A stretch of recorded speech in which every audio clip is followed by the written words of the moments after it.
You're tuned in to the Andrew Lawton Show.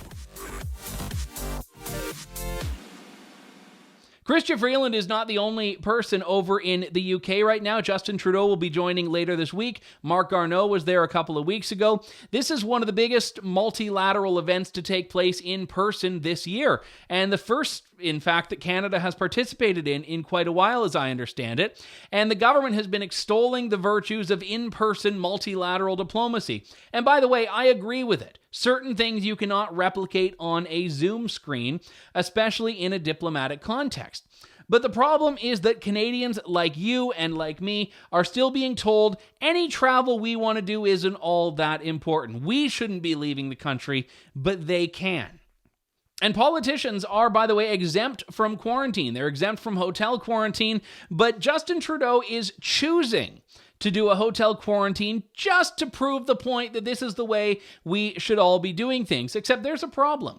One of the restrictions the federal government put in place was to ensure that international flights could only enter the country through 4 airports. And it was hotels around those 4 airports, Toronto, Montreal, Calgary, and Vancouver, that had to be converted to these government-approved accommodations. Well, there aren't any in Ottawa, which is where Justin Trudeau's plane is going to be flying into. So just to prove that Trudeau is willing to play by the rules, they're taking over an Ottawa hotel and turning it into a government quarantine facility that Justin Trudeau and his handlers and other staff and even some media will have to stay at. But it's theatrical. It's fake. It's not a real quarantine hotel. It's just being done to appease the peasants, which is so central to the government's insistence that this is all how a normal functioning society is supposed to work. I want to talk about this with Michelle Rempel Garner, who says that the hotel quarantine in Ottawa is not enough. She joins me on the line now. Michelle, good to talk to you. Thanks for coming on today. Likewise, thanks for having me. So your motion, which you put before the House of Commons, was to force Justin Trudeau and his delegation to quarantine at one of his designated hotel quarantine sites that every other Canadian's been subjected to, rather than this special Ottawa hotel arrangement that's being set up. When push comes to shove, why does it matter if he's going through the motions and quarantining in a hotel upon return? Oh, let me count the ways, Andrew. First of all, there are tens of thousands of Canadians who are separated from loved ones by border restrictions, and they can't afford the quarantine hotel system, number one. Number two, there have been reports of sexual assaults at these hotels. There have been reports of COVID-19 outbreaks, and the government's own panel of scientists has said that this program should be scrapped. So, the elitism of, well, I'm not going to stay at the regular hotel. I need to shut down an Ottawa area hotel to do this it's ridiculous. It's theater at the taxpayer expense. And I just think it's probably one of the most bourgeois things that he's done. I had the department officials at Health Committee today. I encourage you to have a look at that. I asked a couple of the deputy minister level folks, well, what's different about the prime minister's security as opposed to a woman who's allegedly been sexually assaulted at a quarantine hotel? And their response was just so removed from reality and actually disgusting. The prime minister should not be traveling if he's not going to stay at a quarantine hotel like everybody else, or he should scrap the program, which he should have done a long time ago. Yeah, this is the government that famously said back in 2015 when first elected that it was going to be evidence-driven, unlike those conservatives. We're going to listen to the evidence and listen to the science. And time again, when the so-called science doesn't align with their policy objectives, there's always a reason for why they aren't following it. And this report that came out a little while ago is a great example of this. The government's given no concession that the report might be valid, even though they were the ones that put it together. They've just been downplaying it and talking about all the reasons why, well, we'll take it into consideration. It's just an interim report, when it says the hotel quarantine simply doesn't do anything. Yeah, great points, and a few things to build on from that. First of all, I've heard rumors from a few well-placed sources that the government was actually in possession of that report for a long period of time, that they actually renewed the hotel quarantine program while being in possession of that report and sitting on it. I think that's something that needs to be looked into based on what you just said, that the government isn't making science-based decisions. And just furthering that, I have asked department officials numerous times to publish data that shows that this quarantine hotel system is better at preventing the spread of COVID than any number of other options, including at-home quarantine. They can never provide that. Bluntly put, Trudeau failed to close the border when it counted in early 2020. And the hotel quarantine program was just put in place, I believe, to discourage middle-class Canadians from traveling, to make it cost ineffective, because it's sure not stopping NHL players and rich people from getting special exemptions. It's sure not stopping Justin Trudeau from traveling abroad. And that entitlement, that elitism, that stratification of social class under the guise of public health orders is disgusting. And I hope that Canadians of all political stripe hold him to account for it. You are right about the elitism, not just in hotel quarantine, but in general with a lot of the travel restrictions, because we've seen that people who have money can get around it. You know, they can fly with a private jet into an airport that's not one of those main four. They can pay for the hotel quarantine if they need to. They can do these bizarre arrangements like driving to a border and taking a helicopter over that we heard of happening in Ontario and Quebec. And politicians in the same boat. They're telling Canadians that their travel is not essential no matter why they want to do it or how important it is.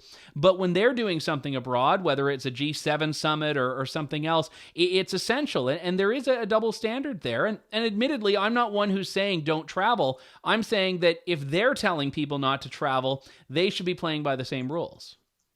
How is an NHL player traveling into Canada more essential than I had a constituent in tears call me about how his cross-border relationship is in very difficult times, has family members that are sick. How is that travel more essential? Like, it's just complete, I was going to use an expletive. It's just so bad. The program needs to end. And at this point in time, the federal government should be putting forward benchmarks for safe reopening and lifting of federal restrictions as it pertains to the border. They can do that while at the same time doing something that they've also completely failed on, which is putting in place a system to detect pathogens that are might have a significant impact on Canada, like COVID variants of concern.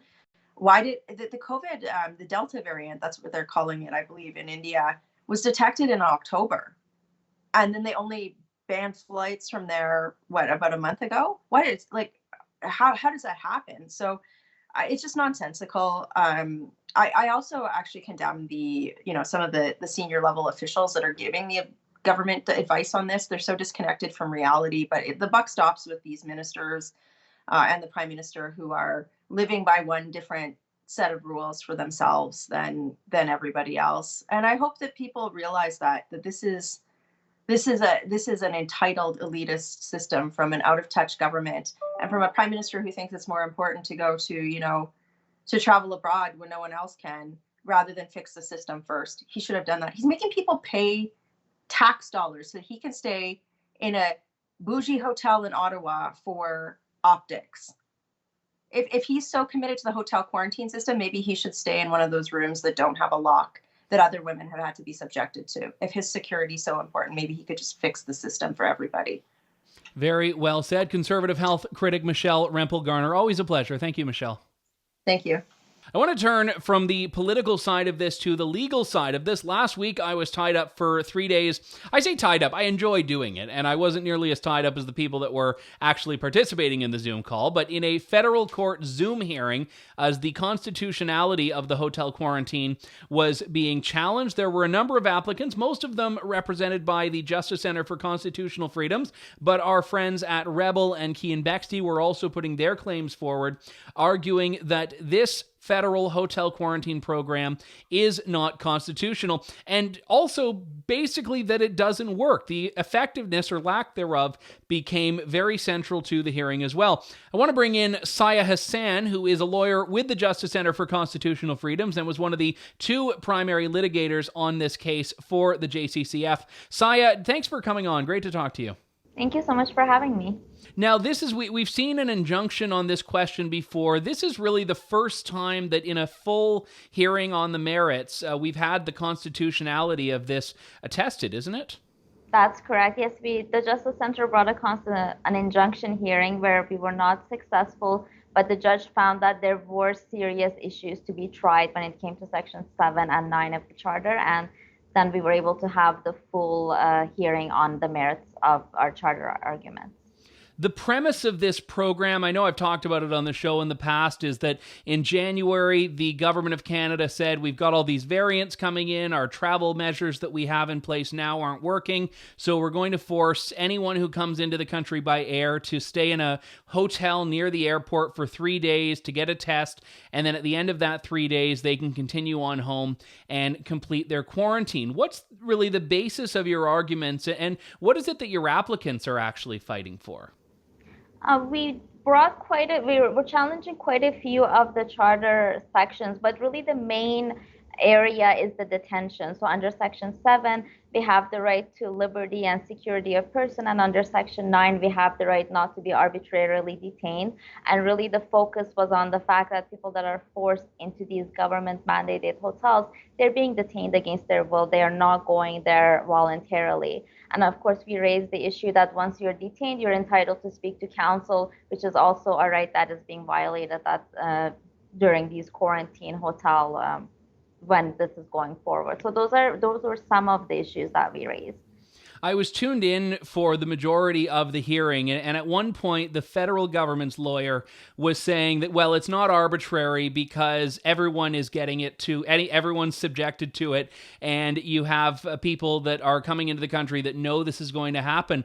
Is the government admitting that this is detention when they make that argument, when they just focus on the arbitrary part? No, I don't think they were admitting any part of the detention. In fact, they argued that it was a frivolous argument.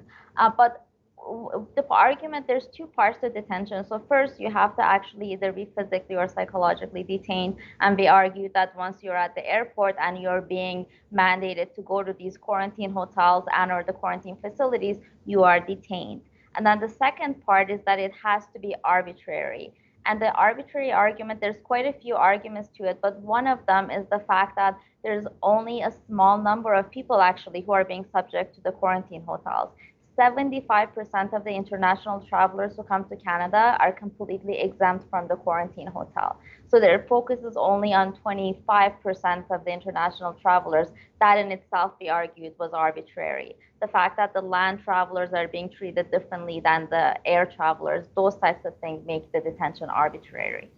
At one point, when you talk about how few people of overall travelers are subjected to this, one thought that comes to mind is that a lot of people are simply not traveling because they don't want to be subjected to this. And it seems as though the government has put in place a lot of these measures, not because the measures themselves work, but because they're trying to make travel so convoluted and so costly for people that they don't do it. They're trying to discourage travel, it looks like.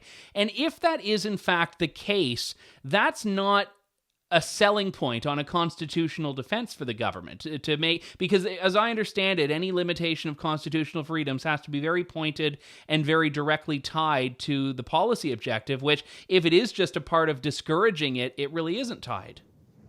Well, the government is arguing that the reason for these measures is to limit the importation of the variants. But you're absolutely on point, and one of the other arguments we made was the Section 6.1 argument, which is your charter right to enter Canada freely and be able to leave freely. And when the government puts in place measures that prevent people from traveling or makes it difficult for them to come back, that violates their charter rights under Section 6.1, because the measures are very restrictive and while they allow people to enter, it just makes it a lot more difficult. And they argue that that was also against the Section 6.1 of the Charter. Anyone who's ever followed any of these constitutional arguments in Canada, in any case, knows that we, of course, have Section 1 of the Charter, which subjects all of the subsequent charter rights to so-called reasonable limits. And in a lot of contexts, this means, I would fear, that if the government can say the program's working, a court could find that the limitation of freedoms would be limited. Is that where you feel this case is headed, where the court may concede, yes, rights are being violated, but the limitation is justified because of X, Y, Z, when you're talking about the variance or importation risk and so on? Well, we're hoping the court will not find that they will find that these limits are not justified under Section 1, but that's probably where things are going to turn. And we were before the Chief Justice Crampton, and he was actually very concerned about the evidence, and he was asking the Crown, where's the evidence for this and where's the evidence for that? So he was very alive to the issue, and I take comfort in the fact that he was asking questions and he wanted to know where the evidence was. So I thought that was a good sign.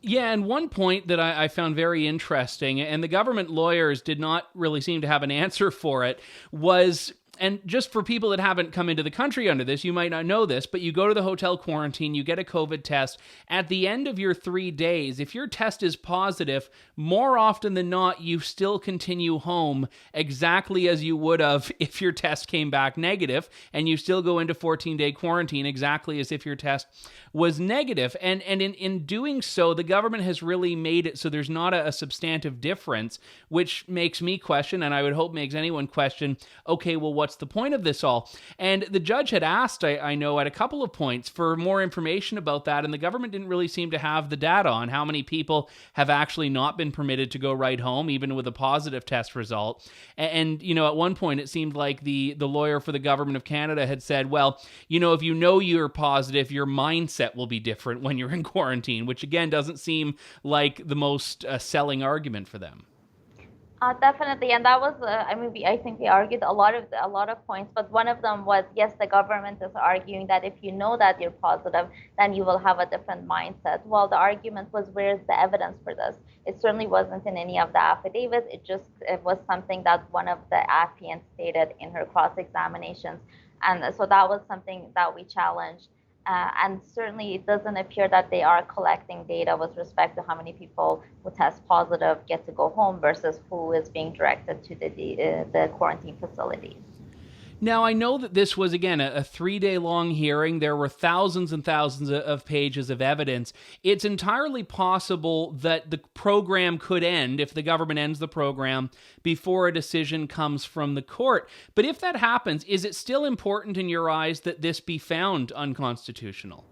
Absolutely. I think it's very important because this is the first time in post-charter history where the government is forcing people into quarantine, essentially detaining people en masse.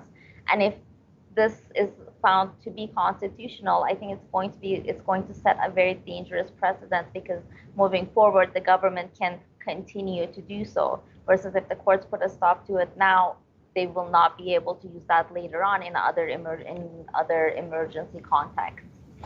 Yeah, and this is, I think, a very important point, Sayeh, because we know that, yes, this is a once-in-a-lifetime problem that we're dealing with now. We certainly hope as far as COVID, but the very nature of the circumstances under which governments wish to suspend liberties, which is situations of emergency, are the circumstances in which it's most important to preserve and protect liberties. I mean, the right to enter the country without detention is, for the most part, not a right that is challenged on a day-to-day basis under normal circumstances. So this idea that an emergency is a trump card that you can use to suspend the charter is simply not accurate and very dangerous of a presumption by the government, I'd say.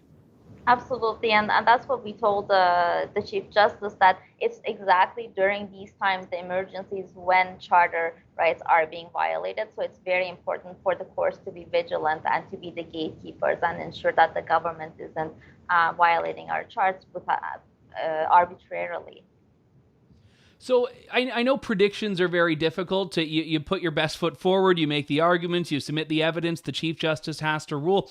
What do you think this case will really come down to in the court's decision? And what do you think will be, I guess, the factor that sways the decision one way or the other? It's really hard to tell, and I really can't predict. But what I can say is that the Chief Justice was listening. It was very clear that he had read everyone's material. He had marked things up. He was asking a lot of intelligent questions. And he did tell all of us that he was going to review all of the affidavits and the evidence in detail, and that we had given him a lot to think about. So I think that's what we can ask when we're having a hearing, to have a judge who listens and who takes notes and who asks questions. And I think that's always a positive sign. Sayeh Hassan, lawyer with the Justice Center for Constitutional Freedoms. A very big week last week with 3 days in federal court arguing for the end of the hotel quarantine plan. So I hope you were able to get some much needed and much deserved rest afterwards. But I appreciate you joining me today, Sayeh. Thank you. Thank you. Thank you for having me. Thanks for listening to The Andrew Lawton Show. Support the program by donating to True North at www.tnc.news.